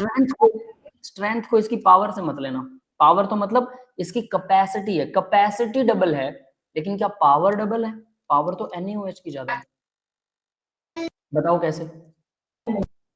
NaOH एक तो मतलब इससे ज्यादा, मतलब वो OH माइनस ज्यादा डोनेट कर सकता है, वो H को ज्यादा पकड़ सकता है, और MgOH में 2 OH है, पहले ही स्टेरिक हिंड्रेंस है। ना ना ना, उल्टा बोल रहे हो, बिल्कुल गलत बोल रहे हो। रुको रुको रुको, मेरी बात सुन लो, मैं क्या कह रहा हूँ। MgOH ट्वाइस है, तो अगर मैं MgOH ट्वाइस को पानी में डिसॉल्व करता हूँ तो OH negative ion plus OH negative ion plus Mg2 positive ion देता है। सर 2 इलेक्ट्रॉन भी हैं। हाँ, OH और OH प्लस Na देता है। अब देखो ये तो एक ही दे रहा है, फिर भी ये स्ट्रॉन्गर बेस है, और ये 2 डोनेट कर रहा है, फिर भी ये वीकर है। स्ट्रॉन्ग बेस या एसिड की स्ट्रेंथ कम में देता होगा ना, कम संख्या में। नहीं, सुनिए बेटा सुनिए, बेस या एसिड की स्ट्रेंथ किस चीज पर डिपेंड करती है? कि वो डिसोशिएट pH पे होता है, डिसोशिएट। अब मान लो कि MgOH ट्वाइस है, भले ये डबल दे रहा है, एक मॉलिक्यूल दो डोनेट करता है, ठीक है, पर क्या पानी में सच में 2 डोनेट कर देगा?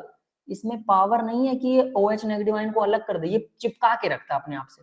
कि मैंने मान लो 100 मॉलिक्यूल डाल दिए, 100 में से 10 मॉलिक्यूल तो पानी में डिसोशिएट हो गए, 90 डिसोशिएट ही नहीं हुए। जिसका डिसोसिएशन कांस्टेंट कम होता है, मतलब जो डिसोशिएट कम होता है, जो टूटता नहीं है, वो वीक बेस है, भले ही उसकी कैपेसिटी तो डबल है। समझ गए? एक बहुत मोटा आदमी है, उसके पास आयोटा वाला मतलब केस आ गया ना सर। बहुत भारी है, रुकिए बेटा मैं बताता हूँ 1 मिनट। बहुत भारी है, बहुत भारी आदमी है एक। अब वो भारी आदमी अगर वो आपके ऊपर बैठ गया तो हमारी तो जान निकल जाएगी, है ना? हम तो हल्के से आदमी हैं, लेकिन वो आदमी चल नहीं सकता, भाग नहीं सकता। ये वैसा ही है, मैग्नीशियम हाइड्रोक्साइड की कैपेसिटी तो डबल है, बट वो कैपेसिटी डबल होने के बावजूद उसकी पावर डबल नहीं है, क्योंकि वो भाग नहीं सकता। उसके आयन नहीं भाग सकते, उसके आयन उसके साथ ही चिपके रहते हैं। ऐसी कैपेसिटी का क्या फायदा? समझ में आई बात? सर मतलब स्टैटिक हिंड्रेंस का कोई खेल नहीं होगा कि H प्लस ज्यादा निकले? नहीं बिल्कुल ही नहीं बेटा, वो उससे कोई मतलब ही नहीं है। ये तो डिसोशिएट होना ना, पानी में कोई चीज घुलेगी, घुलने के बाद में OH नेगेटिव आयन को मैग्नीशियम वापस नहीं लेगा। अगर वापस ना ले तो वो स्ट्रॉन्ग बेस, अगर वापस ले ले तो सोडियम आयन जो है ना, एक बार अलग हो गया तो OH को बोलता है कि अब मैं दोबारा नहीं मिलूंगा तुझे। ये भरोसे के जैसा है, जैसे कहते हैं ना कि भरोसा एक ऐसी चीज है कि एक बार टूट जाए दोबारा नहीं जुड़ता, वैसे ही सोडियम आयन एक बार अलग हो गया वो दोबारा नहीं जुड़ेगा। दैट इज कोल्ड कि सोडियम हाइड्रोक्साइड जो है वो स्ट्रॉन्ग बेस होता है, वो एक बार अलग हो गया दोबारा नहीं जुड़ेगा। स्ट्रॉन्ग एसिड भी ऐसे ही होते हैं, H पॉजिटिव आयन अलग हो गया दोबारा नहीं मैंने जुड़ेगा। pH सोच लिया था सर, सॉरी सर। समझ गए? अब उनका, अब दूसरा देखिए, हाइड्रोक्साइड अगर मैग्नीशियम हाइड्रोक्साइड है वो अगर अलग हो गया तो दोबारा फिर से जुड़ जाता है। 100 में से 10 मॉलिक्यूल टूटते हैं, 90 नहीं टूटते। अगर उनमें से 90 में से कोई और टूट गया तो वो जो 10 टूटे हुए ना उनमें से कोई ना कोई वापस मिल जाएगा। और इस तरह से मैग्नीशियम हाइड्रोक्साइड पूरा डिसोशिएट नहीं होता, इसलिए ये वीक बेस है। पहली बात तो ये क्लियर होनी चाहिए, वीक बेस। हालांकि इसकी कैपेसिटी डबल है, तो कैपेसिटी तो हम डबल ही लेंगे, बट ये है होगा तो वीक ही बेस। समझ में आ गया भाई? तो इसकी नॉर्मेलिटी भी 2 हो गई, इसकी पावर भी डबल हो गई, यस और नॉट? तो अब मैं ये आपसे जानना चाहता हूं, अब देखना जरा, मेरे पास 2 नॉर्मल का H2SO4 है, ठीक है, 2 नॉर्मल का मेरे पास मैग्नीशियम हाइड्रोक्साइड है, ठीक है। अब दोनों के दोनों 2 नॉर्मल है, तो मैं क्या करूं, मैं दोनों को डायरेक्ट मिला सकता हूं क्योंकि दोनों की नॉर्मेलिटी सेम है। तो ये अगर इन दोनों को डायरेक्ट मिलाता हूं तो मुझे इस रिएक्शन को बैलेंस करने की जरूरत नहीं है, ये ऑलरेडी बैलेंस्ड होगी। देखो जरा कैसे, MgOH ट्वाइस।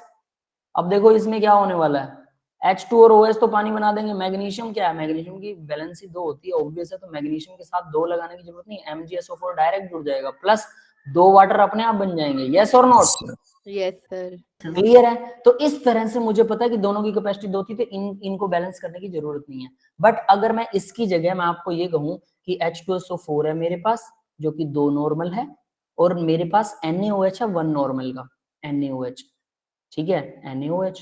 तो मैं क्या करूं, अब मुझे साफ साफ पता है कि 1 नॉर्मेलिटी NaOH है, तो मुझे 2 नॉर्मेलिटी का चाहिए NaOH इसके साथ में। तो अब जरा देखना कैसे 2 नॉर्मेलिटी का NaOH बनाऊंगा मैं, प्लस NaOH, ठीक है। अब मैंने आपको बोला कि मेरे पास NaOH जो है, क्योंकि उसकी वैलेंसी 1 होती है, अगर वो 1 मोल पर लीटर है, 1 मोल पर लीटर, तो इसकी मोलैरिटी हो गई है, यस, क्योंकि इसका n फैक्टर इक्वल टू 1 होता है NaOH के लिए, n फैक्टर 1 है क्योंकि ये एक ही OH आयन छोड़ता है।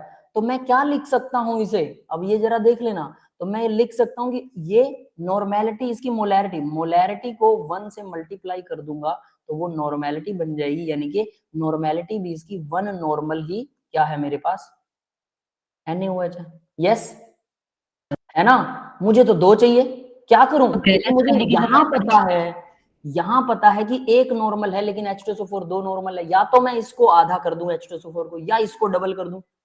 मुझे अब बैलेंस्ड इक्वेशन नहीं देख रहा मैं, ध्यान दे रहे ना, मैंने यहाँ पे बैलेंस्ड इक्वेशन की बात ही नहीं की है, मैं तो बस ये देख रहा हूँ नॉर्मेलिटी बराबर आनी चाहिए, n फैक्टर से डायरेक्ट देख रहा हूँ।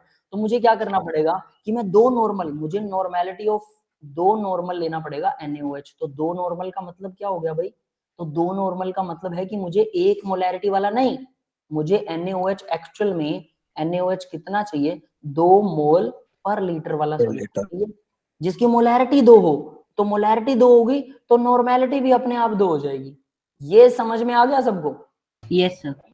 तो यानी मैंने डायरेक्टली कंपेयर कर लिया कि मुझे 2 नॉर्मेलिटी का ही NaOH चाहिए H2SO4 के साथ, क्योंकि वो मतलब H2SO4 बैलेंसिंग के लिए हमने F फैक्टर इंट्रोड्यूस कर दिया। तो सुनिए, तो यहाँ पर अपने आप वो डबल हो गया, मुझे बैलेंस्ड इक्वेशन देखने की जरूरत ही नहीं है, जबकि मैंने पहले वो बैलेंस्ड इक्वेशन लिखी थी, ठीक है। तो क्या बना, Na2SO4 प्लस 2 वाटर, ठीक है। यानी ये मुझे यहाँ डबल करना पड़ा, वो मैंने सिर्फ इसको देख के डबल कर दिया कि इसकी नॉर्मेलिटी 1 है। तो इन बिल्ट में मुझे इस रिएक्शन की जरूरत नहीं है। यही है नॉर्मेलिटी का असली मकसद, कि आपको बार बार बैलेंस्ड इक्वेशन लिखने की जरूरत नहीं है, डायरेक्ट आप इस n फैक्टर से ही आपस में एसिड्स और बेस को कंपेयर कर सकते हो। Not only just acid base, और भी बहुत सारी रिएक्शन है, रिडॉक्स रिएक्शंस भी, उनको डायरेक्टली कंपेयर कर सकते हो। ये समझ में आ गया बेटा? क्लियर है? Yes sir. तो यहां से तो आपको अब ये पता लग गया नॉर्मेलिटी असलियत में करती क्या। नॉर्मेलिटी कुछ नहीं करती, वो कैपेसिटी बता देती कि भाई इस ये 2 छोड़ता है, 2 H पॉजिटिव छोड़ेगा, मुझे हर बार डबल अमाउंट करके लेना पड़ेगा, इसको 2 नॉर्मल बनेगा। मैं 1 मोल ले रहा हूँ लेकिन बनेगा 2 नॉर्मल वाला, 1 मोल भी 2 बनेगा। मोलैरिटी में क्या होता है, 1 मोल ले रहे हो तो 1 ही मोल रहेगा, 2 ले रहे हो तो 2 ही रहेगा। नॉर्मेलिटी में क्या होता है, आप 1 मोल वाला सॉल्यूशन ले रहे हो लेकिन नॉर्मेलिटी डबल हो सकती है। कैसे? क्योंकि उसकी कैपेसिटी डबल हो सकती है। वो 2 H पॉजिटिव आयन छोड़ रहा है, 3 छोड़ रहा है, कैपेसिटी 3 होगी, आधी हो सकती है कैपेसिटी, हो सकती है। तो इस तरह से वो डायरेक्टली हमें बता देता है। अब इसके फॉर्मूले सुनिएगा जरा ध्यान से। अब हम इसके फॉर्मूले करने वाले हैं, तो देखिए जरा, अब मैं फॉर्मूले लिखवा रहा हूँ, ध्यान से लिख लेना। वो तो थी जनरल थ्योरी वाली बात। नॉर्मेलिटी क्या होती है भाई, n इंटू मोलैरिटी। मोलैरिटी अब यहां से सारे फॉर्मूले चलेंगे, ये आपको फॉर्मूले आते हैं, बहुत अच्छे से आते हैं और आप लोग आसानी से लिख सकते हो। n तो n ही रहेगा। मोलैरिटी को देखो, मोलैरिटी क्या होता है, मोल पर लीटर। यस 1 लीटर होता है, ठीक है। अब नॉर्मेलिटी, मोल क्या होता है भाई, 1 given mass mass, upon molar mass. Gram by molar mass. Given mass divided by molar mass. Molar mass को मैं mm लिख दूं या मोलर मास ही लिखूं? mm लिख दो सर एमएम लिख। अरे मोलर मास लिख देते हैं बेटा, कुछ बच्चों को फिर समझ में नहीं आएगा। और मल्टीप्लाई में यहाँ क्या आ गया, 1 लीटर, ठीक है, क्लियर है। अभी तक मैं बस इसको सॉल्व कर रहा हूँ, मैं कुछ भी नहीं कर रहा हूँ। 1 लीटर, अब देखना जरा, 1 लीटर तो ऐसे ही रहता है, इसको नहीं छेड़ेंगे हम। अब इन तीनों से क्या तिकड़मबाजी करें कि हम यहाँ पर ना इक्विवेलेंट मास लगा देंगे, क्योंकि हमें पता क्या है, हमें इक्विवेलेंट मास लेना होता है normal, sir n factor upon molar mass, है ना। हाँ, तो यहाँ देखिए n नॉर्मेलिटी क्या हो गया भाई, ठीक है, molar mass divided by n factor. Molar mass bye n factor क्या होता है, ग्राम इक्विवेलेंट। तो बाकी मैं सेम लिख रहा हूँ। इसी को यही याद रह गया था सर मुझे। हाँ समझ गया बेटा मैं, कोई बात नहीं। तो देखो गिवन मास मैंने सेम टू सेम लिखा, मोलर मास डिवाइड में n फैक्टर, उल्टा कर रहा हूं। तो मोलर मास को ऊपर लिया, n फैक्टर को नीचे, या n फैक्टर बाय रेसिप्रोकल, है ना। तो ये क्या आ जाएगा, ग्राम इक्विवेलेंट मास मल्टीप्लाई में 1 लीटर।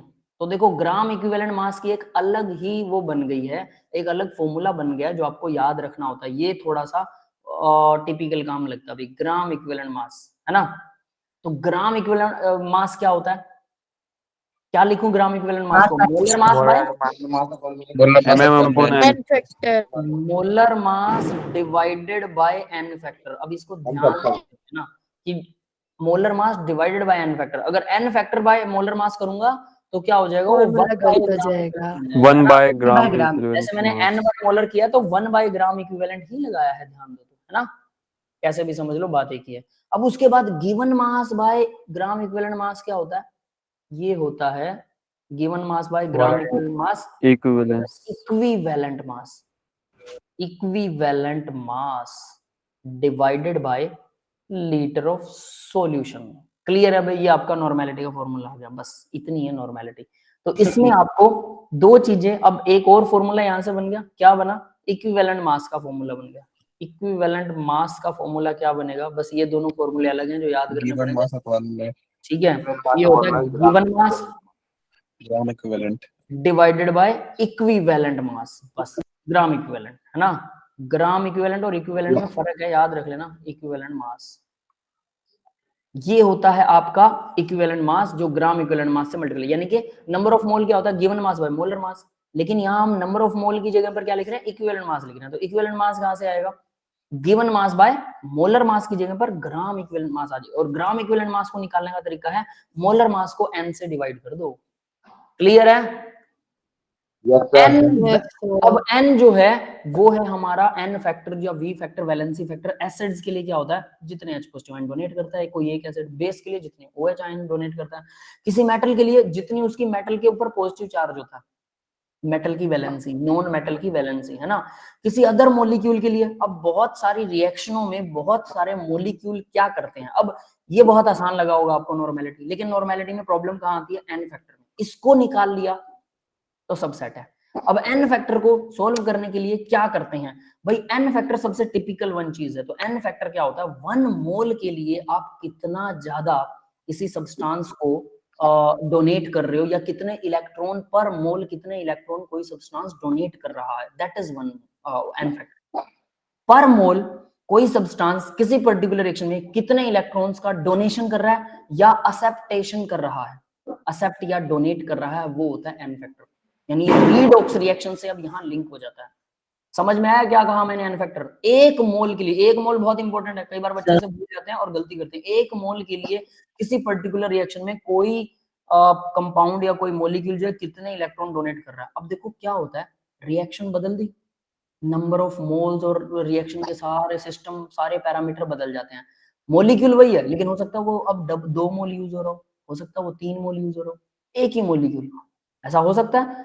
जैसे KMnO4 है, K2Cl2O7 है, पोटेशियम डाइक्रोमेट है, एसिडिक मीडियम में अलग तरह से बिहेव करता है, बेसिक मीडियम में अलग तरह से बिहेव करता है, उसका एन फैक्टर बदलता रहता है, न्यूट्रल मीडियम में अलग तरह से बिहेव करता है। Yes, तो एन फैक्टर आपको पर्टिकुलरली हर रिएक्शन का एन फैक्टर आना चाहिए, और मैंने इसके ऊपर एक वीडियो बनाई थी जो रीडॉक्स रिएक्शंस में एन फैक्टर को डिफाइन कर रही है अलग अलग मैटर्स में, और वो सर उसमें तो चेंज, रिडॉक्स वाले में तो हाँ चेंज वही यहाँ पर भी एन फैक्टर कुछ ये तो कॉमन चीजें तो ये है कि एसिड जितने एच देता है, बेस जितने OH डोनेट करता है, मेटल पे जितना पॉजिटिव ये चार्ज है, नॉन मेटल पे जितना नेगेटिव चार्ज है। बट जब हम रिडॉक्स की बात करते हैं तो वहां पर ये बिगड़ जाता है एन फैक्टर, वहां थोड़ा टिपिकल होता है। तो उसके लिए मैंने सबको बताया था कि कौन कितने कैसे कैसे डोनेट कर रहा है, और वो मैंने एक लेक्चर दिया था, उसको समझाया था, वो लेक्चर देख लेना। किसी के पास अगर हो तो बच्चे आप लोग ना, आपके जो भी कॉमन ग्रुप्स हैं उनके अंदर शेयर कर देना बच्चों को उस लेक्चर का लिंक। क्लियर है? ठीक है, मैंने वो दिखा रखा है। और फिर भी किसी को समझ में नहीं आ रहा, हम दोबारा से उस लेक्चर को मैं शॉर्ट करके थोड़ा सा सोच समझ के हल्का सा लेक्चर तैयार करके एक ही लेक्चर में उसको कंप्लीट करवाने की कोशिश करूंगा। लेकिन ये कॉमन फॉर्मूले हमेशा याद रहें, तब हम आगे बढ़ सकते हैं। मेटल पे बेटा जितना पॉजिटिव चार्ज होता है, सुने ना बेटा, मेटल पर जो पॉजिटिव चार्ज है वो उसका एन फैक्टर होता है। मान लो सोडियम है, Na पॉजिटिव, 1 उसका एन फैक्टर है। मैग्नीशियम 2 पॉजिटिव है, 2 उसका एन फैक्टर है। ठीक है, जितने मेटल इलेक्ट्रॉन डोनेट कर सकता है या कोई करता है किसी पर्टिकुलर कंडीशन में, कई बार मेटल 1 इलेक्ट्रॉन डोनेट कर रहा है, कई बार 2 भी कर देता है, कई बार 3 भी। ये जो दूसरे वाले मेटल है ना, उनकी ऑक्सीडेशन स्टेट, जैसे आयरन है, आयरन 2 पॉजिटिव भी होता है, आयरन 3 पॉजिटिव भी होता है। अब एन फैक्टर आयरन का बदल गया, कभी 2 पॉजिटिव कभी 3 पॉजिटिव, है ना। तो इसका मतलब परिस्थितियों के हिसाब से मेटल अपने इलेक्ट्रॉन डोनेट करने की टेंडेंसी को बदल लेती है। इसीलिए पर मोल, एक मोल मेटल कितने इलेक्ट्रॉन डोनेट करती है, नंबर ऑफ मोल में ही आएगा वो भी। मान लो 1 इलेक्ट्रॉन डोनेट कर रही है तो हम बोलेंगे 1 मोल मेटल 1 मोल इलेक्ट्रॉन डोनेट कर रही है।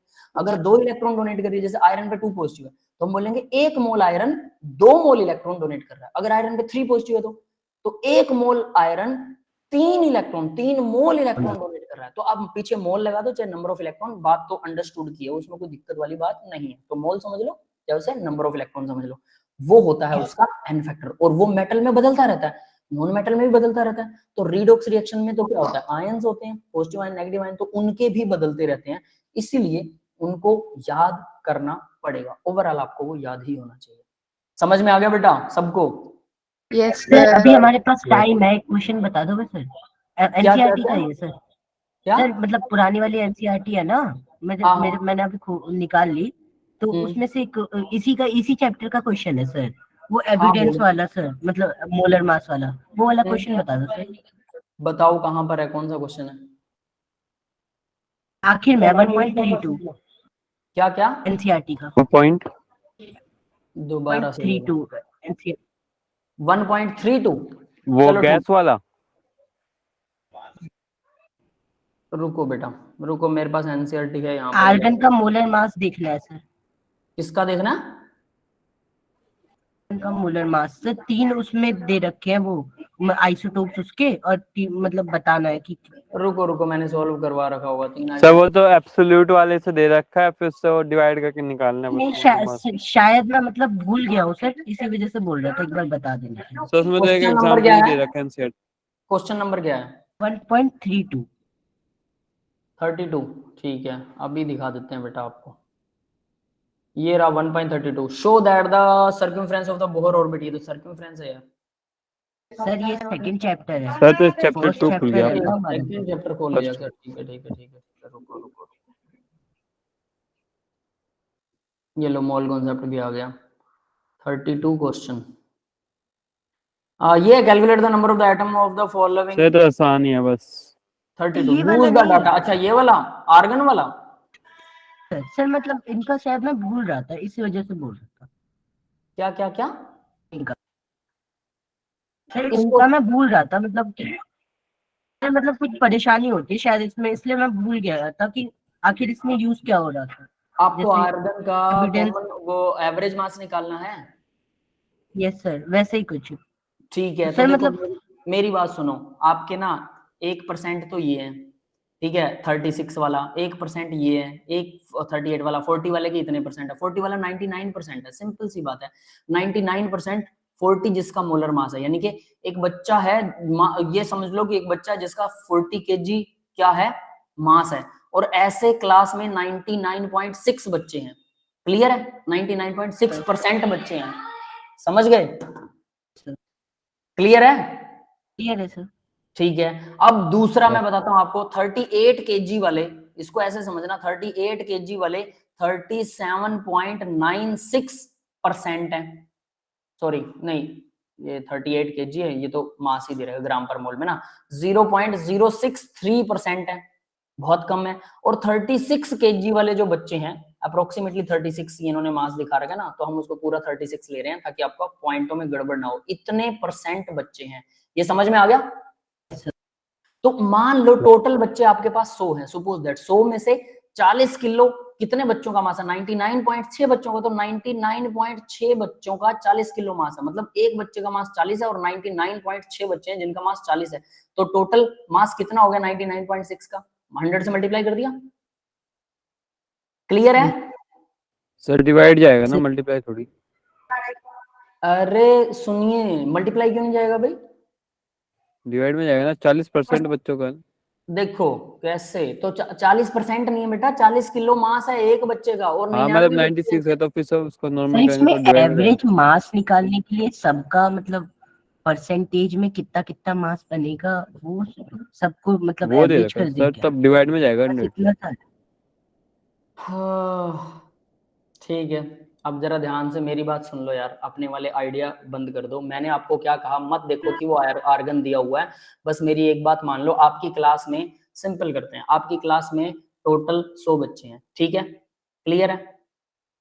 उन 100 बच्चों के अंदर एक बच्चे का उन 100 बच्चों में 99 बच्चे ऐसे हैं जिनका मास 40 किलो है। ठीक है? ठीक है? सर ठीक है, 99 ऐसे हैं, तो मैं टोटल मास निकालना चाहूं 99 को 40 से मल्टीप्लाई कर दूंगा। क्लियर है? Yes sir. अब इसके अंदर मेरे को टोटल मास निकालना पूरी क्लास का। अब 38 kg वाले मास वाले कितने बच्चे हैं? पॉइंट, मतलब मान लो ये 1% है यार, ठीक है? 1% बच्चे हैं जिनका मतलब एक ही बच्चा है। 100 में से 1% का मतलब एक ही बच्चा है जिसका मास 38 है, तो ये डायरेक्ट जुड़ जाएगा, एक के साथ मल्टीप्लाई हो जाएगा। तीसरा देखो अब जरा, 36% वाले कितने हैं? लगभग 2 बच्चे लगा लो, जितने भी हैं, ठीक है? ये इतने बच्चे हैं जिनका मास 36 है, तो इसको मल्टीप्लाई कर दिया, इनका आ गया टोटल मास 100 में से, इनका आ गया टोटल मास 100 में से, इनका आ गया टोटल मास। इन सबको मल्टीप्लाई करके मैंने जोड़ दिया, जोड़ लिया। ये कितने बच्चों का मास हो गया? 100 का 100 का। इसको मैं 100 बच्चों का मास इतना है, एक बच्चे का एवरेज मास कितना आएगा? 100 से डिवाइड कर दूं, आंसर आ जाएगा कि नहीं? एक बच्चे का एवरेज मास। यस। तो यही तो करना है बेटा, खत्म।